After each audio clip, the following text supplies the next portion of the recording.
Chapter 31, Choice. Helga Hufflepuff returned to the village on horseback in the late afternoon light. Draped across the horse's back was a dead thistral, wrapped carefully in decorated hide, embroidered and beaded, flowers woven throughout, a gift made with great care. The village was gone. Not just the people, the buildings, the tavern, the fountain in the small square. All of it dissolved as if it had never existed. Helga looked around slowly, inspecting the work. Empty earth where life had been hours before. Perfect, she called out. It's like you were never here. Rowena, Salazar, and Godric appeared as if stepping out from behind an invisible curtain. Salazar asked her, "How did it go?" Rowena waved her hand and the village materialized in front of them, the buildings resolving into view as if being drawn by someone's memory made real. They took the deal, Helga said, still looking at what Rowena had created.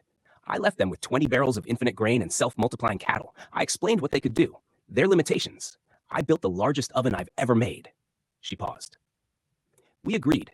If the giants stay isolated in the mountains, if they never attack witches, wizards, or muggles, then the giants will always have what they need, always be taken care of. Godric nodded slowly. They took the deal, smarter than I thought they'd be. They gave us this thestral as a token, Helga said, a sign of the new peace. She looked at the other three. It's all they really wanted, peace. Godric looked to Salazar. One last issue. Where is Merwin? Salazar's expression didn't change. His wife told me he left yesterday for the apothecary in Stonywood Village. He said he'd return today before nightfall. He's got some explaining to do, Godric said quietly. Hours later, the tavern was alive with music and laughter. The village celebrated everything that had been accomplished. The giants pacified, the village hidden, magic working the way it was meant to work. Witches and wizards feasted on roasted meat and poultry, and after the feast, they danced to musicians who had set up in the corner and were playing with genuine joy. One witch said to Rowena, her voice bright with relief and wine, "My whole life I've been afraid muggles would find us. Get us!" Rowena smiled at her. Well, they can't see you now. You are safe. Godric and Helga had had a bit too much to drink, and their volume showed it, their laughter carrying across the room. Salazar watched from near the front, and on the street above the village, he saw a light go on at the house of Merwin. A candle in a window. Someone is coming home. He excused himself and slipped out into the golden light of the evening. The walk to Merwin's cottage was short. When he arrived, the door opened, and Merwin emerged, surprised to find Salazar on his doorstep. The two men looked at each other.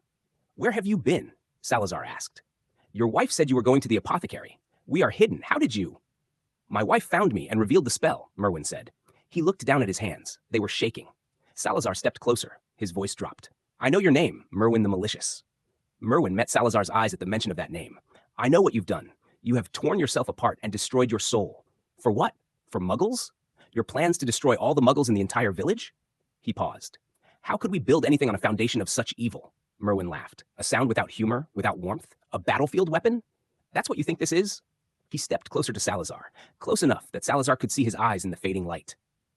"My friend, you do not understand. Muggles have taken everything from me. I watched my parents die at the hands of Muggle aggressors. I watched them burn right in front of me." His voice was very quiet now. "This village will not be the only ones who pay for what they did. They all will. Every single bloody, non-magical person alive. By tomorrow night, New Year's Eve." Merwin moved toward the door as if to leave, as if daring Salazar to stop him or move aside. Salazar stared at him for a long moment. Then he stepped back and let him pass. Harry handed Marin the glass of water. She took a breath, took a sip, and looked up to him. "Something is happening to me," she said quietly. "I'm having visions. I can't." She stopped. Robards appeared at the office door. "Harry, your squib from Manchester, the one with the video, is here." Marin's eyes widened as she stood up. Harry shot up. "What are you doing?" "My job," Marin said. She gave him a look that said she knew exactly what he meant and didn't care. "We still have a case." They looked at each other for a moment, both searching for words the other might understand. Neither found any. "Let's go," Harry said. Robards was waiting at the door. "Interrogation room B." Inside the room, Marcus smiled when he saw Harry enter. "Hello, Mr. Potter. I did just like you said, sir." He looked back and forth between Harry and Marin, nervous. "She contacted me again, sir." Harry sat down, and Marcus took a breath and began to explain. The plan the witch had dictated to him. The details, the timing, the locations. This time, she had said a muggle would attack her. It was all staged to look like an unprovoked assault. "I don't know what her game is, Mr. Potter," Marcus said, "but I hope this helps." Harry said, "It might." He thought for a moment. "I have to ask you to go through with it, just like she asked you. We can set it up so we can catch her." He paused. "It helps us, Marcus. If you can act like this never happened." Marin was quiet. Harry noticed. Marcus supplied them with every detail Mallory had given to him. Harry and Marin brought the information back to Robards and Hermione. A plan took shape. Location, timing, positions. Marin was focused and pretending to be fine, but Harry could see she was just holding it together by force of will. 2 Aurors at the drop point, Robards said. 1 day to get prepared. I want everyone in position and ready. He took a moment, Maybe for dramatic effect, or maybe because what came next needed everyone's attention. It's hard to take writings and warnings from 1,000 years ago seriously, but from what Hermione has gathered, this prophecy has much more immediate implications. A catastrophic event is scheduled for midnight on New Year's Eve.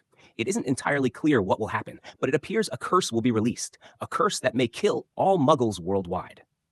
The room went silent.